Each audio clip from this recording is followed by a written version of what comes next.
Dear friends, ನಮಸ್ಕಾರ. ನಾನು ನಿಮ್ಮ ಪ್ರೀತಿಯ BS ಅಪ್ಪಣ್ಣವರು ಮಾತಾಡ್ತಿದ್ದೆ.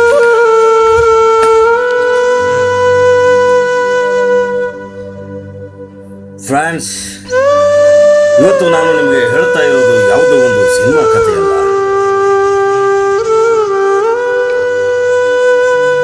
ಇದು ಅಪ್ಪಟ ರಿಯಲ್ ಸ್ಟೋರಿ.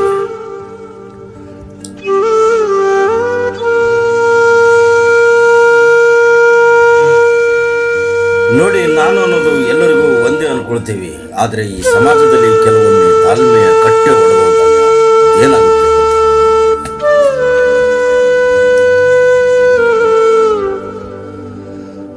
ನ್ಯಾಯ ದೇವತೆಯ ಕಣ್ಣಿಗೆ ಬಟ್ಟೆ ಕಟ್ಟಿರ್ಬೋದು, ಆದರೆ ಜನಸಾಮಾನ್ಯರ ಕಣ್ಣಿಗೆ ಬಟ್ಟೆ ಕಟ್ಟಕ್ಕೆ ಆಗೋದಿಲ್ಲ ಕಣ್ರಿ.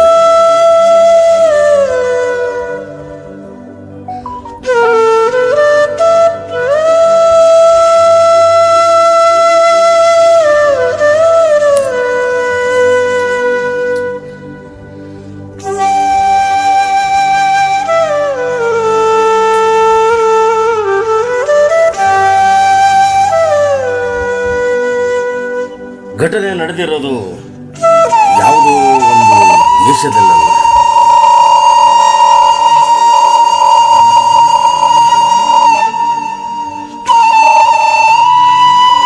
ಇಲ್ಲೇ ನಮ್ಮ ಕಣ್ಣ ಮುಂದುಗಡೆನೆ ಇರುವಂತ ಒಂದು ಜಾಗದಲ್ಲಿ. ನಾವೆಲ್ಲರೂ ಪ್ರತಿದಿನ ತಿರುಗಾಡುವ ರೋಡುಗಳ ಮಧ್ಯೆ, ಪ್ರತಿದಿನ ನೋಡುವಂತ ಊರು.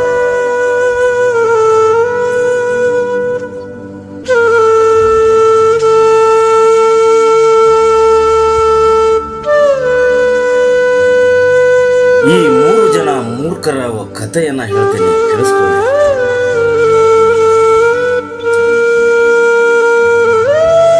ಈ 3 ಜನರ ಕಥೆಯನ್ನ ಕೇಳಿದ್ರೆ ಮೈ ಬೆಚ್ಚಗಾಗಬಹುದು, ಮೈಯೆಲ್ಲ ರೋಮಾಂಚನಗೊಳ್ಳಬಹುದು, ನಿಮ್ಮ ಕೋಪದ ಕಟ್ಟೆ ಒಡೆದು ಹೋಗ್ಬೋದು.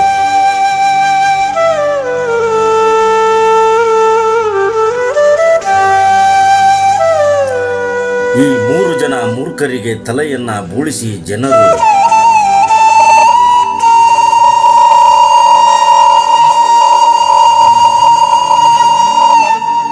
ಅವರು ಮಾಡಿರುವ ಕೃತ್ಯಕ್ಕೆ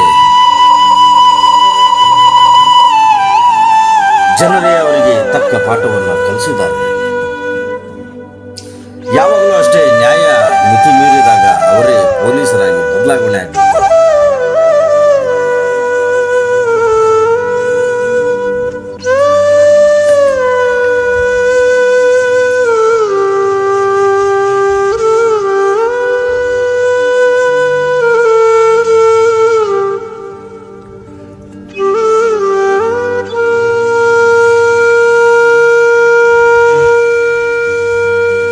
ನಾನು ಹೇಳ್ತಾ ಇರುವ ಈ ಮಾತುಗಳ ಹಿಂದೆ ಒಂದು ಹೆಣ್ಣಿನ ನೋವಿದೆ. ಅದು ಈ ಸಮಾಜಕ್ಕೆ ಬಿದ್ದಿರೋ ದೊಡ್ಡ ಪೆಟ್ಟು. 3 ಜನ ನರ ರಾಕ್ಷಸರು ಮಾಡಿದ ತಪ್ಪಿಗೆ ಇದು ಇಡೀ ಊರೇ ಹೊಚ್ಚಿಗೆದ್ದಿದೆ.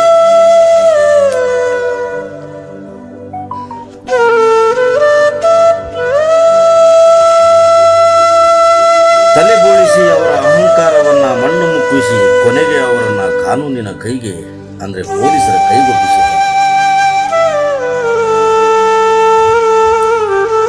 ಡಿಯರ್ ಫ್ರೆಂಡ್ಸ್, ನೆನಪಲ್ಲಿಟ್ಕೊಳ್ಳಿ, ತಪ್ಪು ಮಾಡಿದವನಿಗೆ ಶಿಕ್ಷೆ ಆಗಲೇಬೇಕು, ಆಗುತ್ತೆ. ಅದು ಕಾನೂನಿನಿಂದಲೋ ಅಥವಾ ಕಾಲದ ಮಹಿಮೆಯಿಂದಲೋ, ಒಟ್ಟಿನಲ್ಲಿ ಕರ್ಮ ಅನ್ನೋದು ಬೆನ್ನಟ್ಟಿ ಬರುತ್ತೆ ಅನ್ನೋದಕ್ಕೆ ಇದೇ ಸಾಕ್ಷಿ.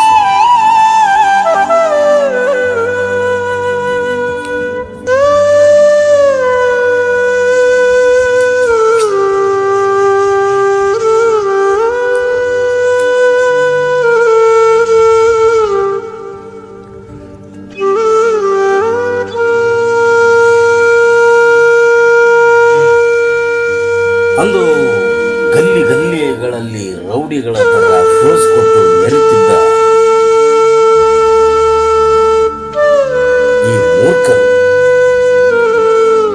ಮೈನಾಶೆಯಾಗಿ ಕೈಕಟ್ಟಿಕೊಂಡು ಪೊಲೀಸರ ಮುಂದೆ ನಿಂತಿದ್ದಾರೆ.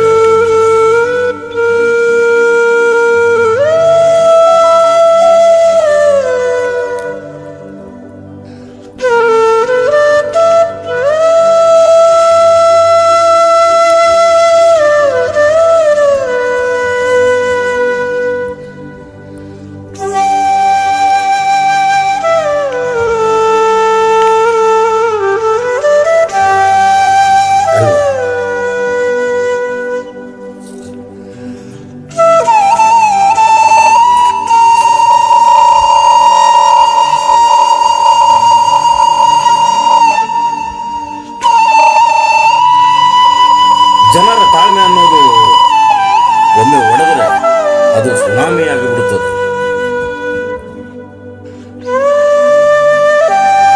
ಆಕ್ರೋಶ ಅಂದ್ರೆ ಏನು ಗೊತ್ತಾ? ಕಾನೂನನ್ನ ಕೈಗೆತ್ತಿಕೊಳ್ಳೋದಲ್ಲ, ಬದಲಾಗಿ ನ್ಯಾಯವನ್ನ ಸಹಿಸಿಕೊಳ್ಳಕ್ಕೆ ಆಗದ ಕ್ಷಣದ ಸಿಟ್ಟು ಈ ಜನರ ದಾಗಿರಲಿಲ್ಲ.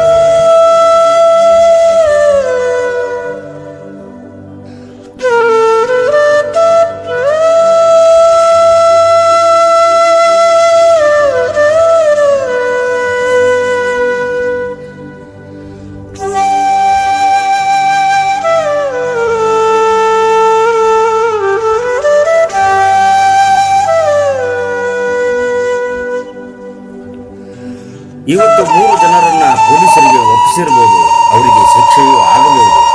ಆದರೆ ಹೆಣ್ಣು ಮಕ್ಕಳನ್ನ ಕಳೆದು ಹೋದ ನೆಮ್ಮದಿ ಮರಳಿ ಬರುತ್ತೆ.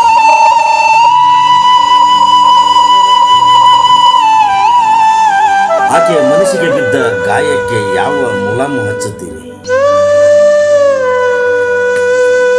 ಈ ಸಮಾಜ ಎಷ್ಟು ಕ್ರೂರ ಅಂದ್ರೆ ತಪ್ಪಿದಸ್ಥರನ್ನ ಶಿಕ್ಷಿಸಿ ಸಂಭ್ರಮಿಸುತ್ತದೆ. ಅದೇ ನೊಂದವರನ್ನ ಅನಾಥವಾಗಿ ಮಾಡಿಬಿಡುತ್ತೆ.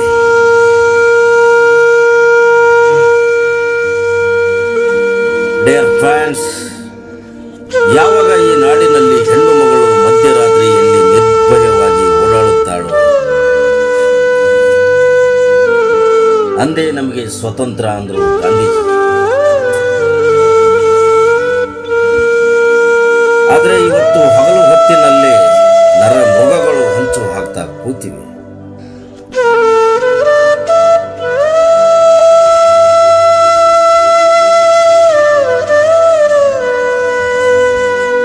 ಇವತ್ತು ತಲೆ ಬೋಳಿಸಿಕೊಂಡು ಮೆರವಣಿಗೆ ಮಾಡಿಸಿಕೊಂಡು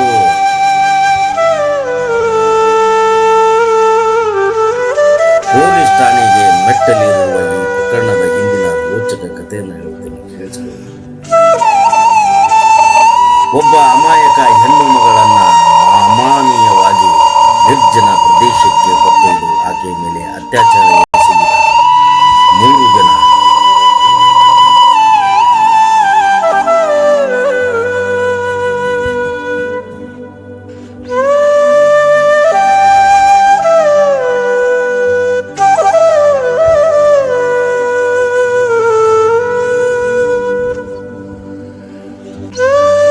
ಇವರು ಮಾಡಿರೋದು ಬರೀ ಶಿಕ್ಷೆಗಲ್ಲ, ಇದು ಪ್ರಕೃತಿಯ ನ್ಯಾಯ. ಪಾಪದ ಕೂಡ ತುಂಬಿದಾಗ ಹೇಗೆ ಆಗುತ್ತೋ ಆ ರೀತಿ ಆಗಿದೆ.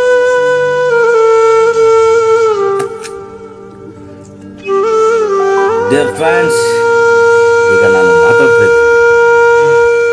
ಸಮಯ ರಾತ್ರಿ 2 ಗಂಟೆ ಆಗಿರದೆ. ನಾನು ಈ ಕಥೆಯನ್ನ ಬರೆಯಲು ಕುಳಿತಾಗ ಹೊರಗೆ ಗಾಢವಾದ ಮೌನ ಆವರಿಸಿದೆ. ಆದರೆ ನನ್ನ ಒಳಗಡೆ ಒಂದು ಕ್ರಮದ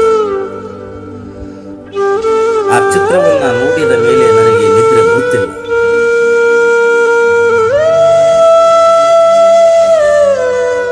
ತಲೆ ಬೋಳಿಸಿಕೊಂಡು ಪೊಲೀಸರ ಮುಂದೆ ನಿಂತಿರುವ ಆ 3 ಮೃಗಗಳನ್ನ ನೋಡಿದರೆ ಅವರ ಕಣ್ಣಲ್ಲಿ ಭಯವಿಲ್ಲ,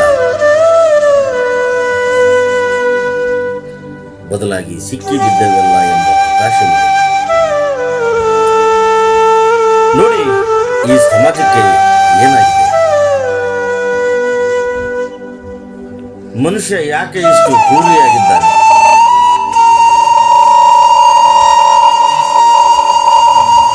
ಡಿಯರ್ ಫ್ರೆಂಡ್ಸ್, ನಾನಿವತ್ತು ನಿಮಗೆ ಹೇಳೋಕ್ಕಿಂತ ಹೊರಟಿರೋದು ಕೇವಲ ಒಂದು ಕ್ರೈಮ್ ಸ್ಟೋರಿ ಅಲ್ಲ.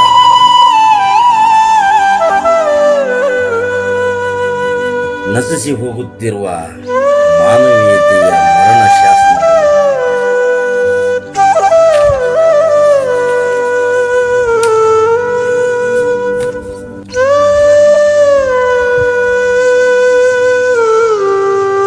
ಮನುಷ್ಯ ಇಷ್ಟೊಂದು ನೀಚನಾಗಬಲ್ಲನೆ?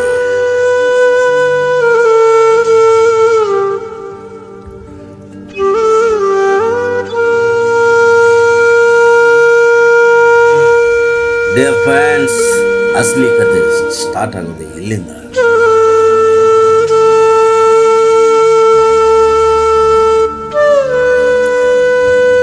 ಆಕೆ ಹಾವೇರಿಯಿಂದ ಬಂದ ಒಬ್ಬ ಒಂಟಿ ಹೆಣ್ಣು ಮಗಳು. ಗಂಡ ಜೈಲು ಸೇರಿದ್ದರಿಂದ ಬೇರೆ ಯಾರೂ ಇರಲಿಲ್ಲ. ಹುಬ್ಬಳ್ಳಿಯ ಬೀದಿಗಳಲ್ಲಿ ಭಿಕ್ಷೆ ಬೇಡಿ ಜೀವನ ನಡೆಸುತ್ತಿದ್ದರು.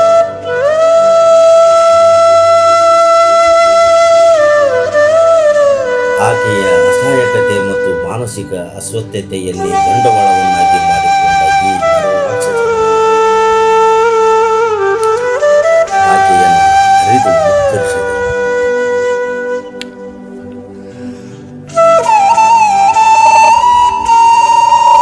ಹುಬ್ಬಳ್ಳಿಯ ಶಿವಾನಂದ ಗಣೇಶ ಬಿಡ್ಡಣ್ಣವರು ಎಂಬ ಇಬ್ಬರು ಕಾಮಾಂಧರರು ಆಕೆಯನ್ನ ನೋಡಿ ಪಕ್ಕ ಪ್ಲಾನ್ ಮಾಡಿದರು. ಆಕೆಗೆ ಬಲವಂತವಾಗಿ ಮದ್ಯವನ್ನ ಕುಡಿಸಿ ಪ್ರಜ್ಞೆ ತಪ್ಪುವಂತೆ ಮಾಡಿದರು. ನಿರ್ಜನ ಪ್ರದೇಶಕ್ಕೆ ಎಳೆದೊಯ್ದು ಆಕೆ ಎಷ್ಟು ಕೂಗಾಡಿದ್ರು ಕಾಲು ಹಿಡಿದುಕೊಂಡು ಬಿಡದ ಈ ಪಾಪಿಗಳು ಒಬ್ಬರ ನಂತರ ಮತ್ತೊಬ್ಬರು ಆಕೆಯ ಮೇಲೆ ಲೈಂಗಿಕ ದೌರ್ಜನ್ಯವನ್ನು ಎಸಗಿದರು.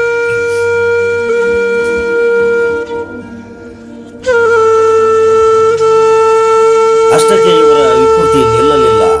ಈ ಭೀಕರ ಕೃತ್ಯವನ್ನು ಮೊಬೈಲ್ನಲ್ಲಿ ಸೆರೆ ಹಿಡಿದರು.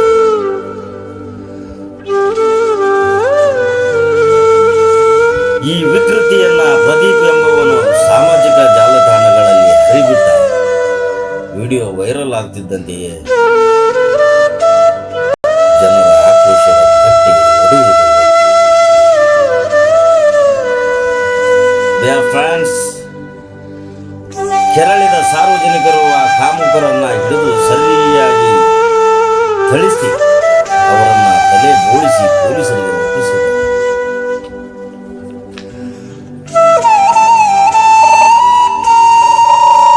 ಹಳೆ ಹುಬ್ಬಳ್ಳಿ ಪೊಲೀಸರು ಶಿವಾನಂದ ಗಣೇಶ ಮತ್ತು ವಿಡಿಯೋ ಹರಿಬಿಟ್ಟ ಪ್ರದೀಪ ಈ ಮೂವರನ್ನು ಪೊಲೀಸರು ಅರೆಸ್ಟ್ ಮಾಡಿದ್ದಾರೆ.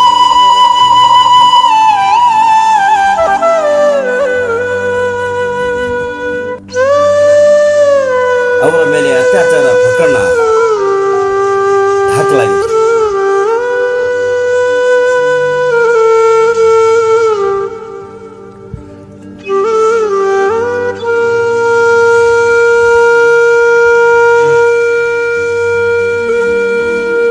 ಜನರು ಪೊಲೀಸ್ ಠಾಣೆಯ ಮುಂದುವರೆದು ಪ್ರತಿಭಟನೆಯನ್ನು ನಡೆಸಿದ್ದಾರೆ.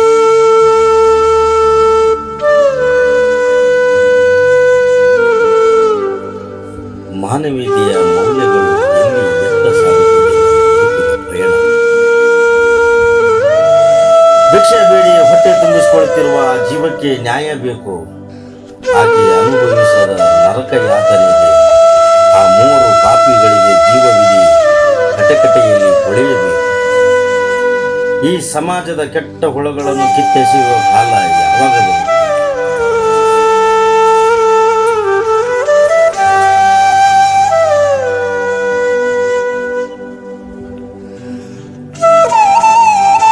ಹಾವೇರಿ ಮತ್ತು ಹುಬ್ಬಳ್ಳಿಯ ಮಣ್ಣಿನ ಮೇಲೆ ಒಂದು ಕಪ್ಪು ಚುಕ್ಕೆ.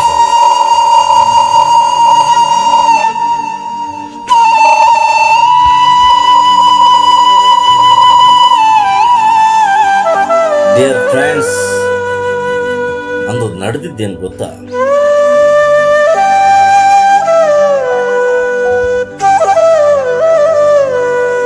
ಹಾವೇರಿ ಜಿಲ್ಲೆ ಮೂಲದ ಆ 32 ವರ್ಷದ ಹೆಣ್ಣು ಮಗಳು ತನ್ನ ಪತಿಯೊಂದಿಗೆ ಸಣ್ಣದೊಂದು ಮುನಿಸು ಮಾಡಿತು.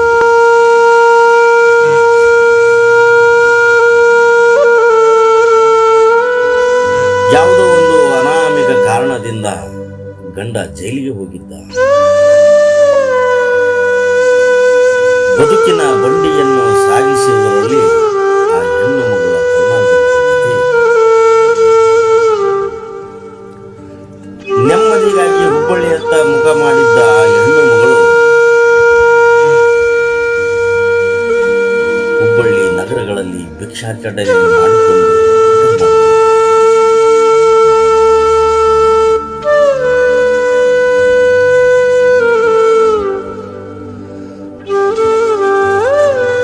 ಈ ಕಾಮುಕರು ಆಕೆಯ ಅಸಹಾಯಕತೆಯನ್ನು ಮುಗಲ್ನಲ್ಲಿ ಸೆರೆ ಹಿಡಿದು ಆಕೆಯ ಮೇಲೆ ಅತ್ಯಾಚಾರವನ್ನು ಮಾಡಿದರು.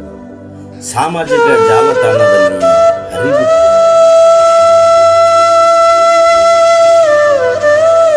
ಒಂದೇ ಮಾತಿನಲ್ಲಿ ಹೇಳಬೇಕಾದ್ರೆ ಮಾನವೀಯತೆಯ ವ್ಯಕ್ತಿತ್ವವನ್ನೇ ರಾಜು.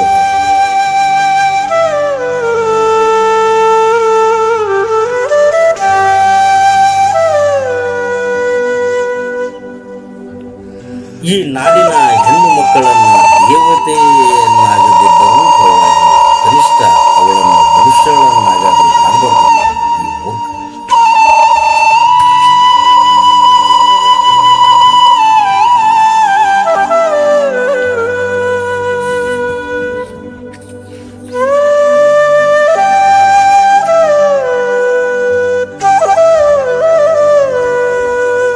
ಡಿಯರ್ ಫ್ರೆಂಡ್ಸ್, ನಾನು ನಿಮಗೊಂದು ಮಾತನ್ನು ಹೇಳ್ತೀನಿ, ನೆನಪಲ್ಲಿ ಯಾವ ಮನುಷ್ಯ ಹೆಣ್ಣಿನ ಮರ್ಯಾದೆಯೊಂದಿಗೆ ಆಟ ಆಡುತ್ತಾನೋ ಅವನ ವಿನಾಶ ಕಾಲ ಆರಂಭವಾಗಿದೆ ಎಂದೇ.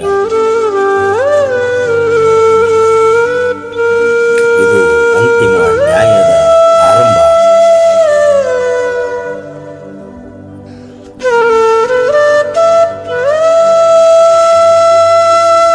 ನೋಡಿ, ಕಾಲ ಹೇಗೆ ವಿಚಿತ್ರವಾಗಿದೆ. ಈ ನರಾಧಮರು ತಮ್ಮ ವಿಕೃತಿಯನ್ನ ಸೆರೆ ಹಿಡಿದರಲ್ಲ, ಆ ಮೊಬೈಲ್ಗಳೇ ಈಗ ಅವರ ಪಾಲಿಗೆ ಮೃತ್ಯು ದಂಡನೆಯ ವಾರಂಟ್ಗಳಾಗಿವೆ.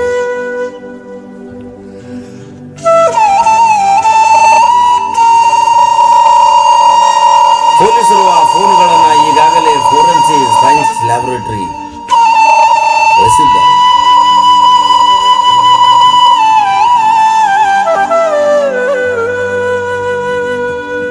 ಅಲ್ಲಿಂದ ಬರುವಂತಹ ವರದಿ ಏನಾಗಿರ್ಬೋದು ಅಂತ ನಿಮಗೂ ಗೊತ್ತು, ನಮಗೂ ಗೊತ್ತು.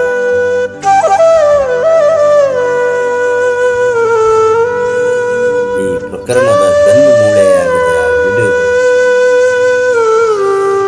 ಡಿಯರ್ ಫ್ರೆಂಡ್ಸ್, ಸಾಮಾಜಿಕ ಜಾಲತಾಣ ಮತ್ತು ಇಂಟರ್ನೆಟ್ನತ್ತ ನಮ್ಮ ಜಗತ್ತು ಅತ್ಯಮೂಲ್ಯವಾಗಿ ತುಂಬ ಸ್ಪೀಡಿದೆ.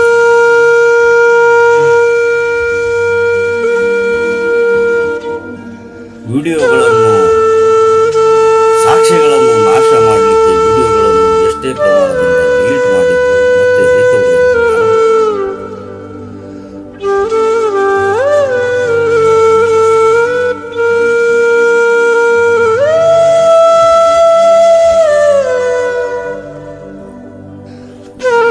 ಪ್ರಕರಣ ಕೇಸ್ ಆಗ್ಬೋದು, ಕೇಸ್ FIR ಆಗ್ಬೋದು. FIR ಆದಮೇಲೆ ನ್ಯಾಯಾಧೀಶರು ಒಂದು ಶಿಕ್ಷೆಯನ್ನು ಕೊಡಬಹುದು. ಶಿಕ್ಷೆ ಕೊಟ್ಟ ನಂತರ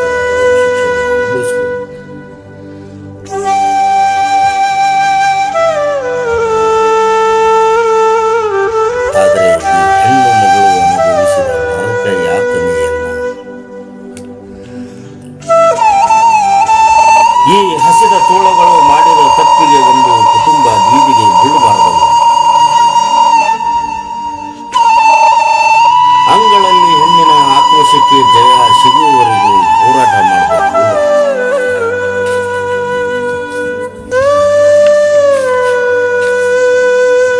ಆ ತಾಯಿಯ ಮಕ್ಕಳ ಸ್ಥಿತಿ ಏನಾಗಬೇಕು? ಈ ಸಮಾಜದಲ್ಲಿ ತಂದೆಯನ್ನ ಜೈಲಿನಲ್ಲಿ ನೋಡುವ ಆ ಮಕ್ಕಳು ಈಗ ತಾಯಿಯನ್ನು ಕಳೆದುಕೊಂಡ ನಂತರ ಈ ಸಮಾಜದಲ್ಲಿ ಅವರು ಹೇಗೆ ತಲೆ ಎತ್ತಿ ಬದುಕಬೇಕು?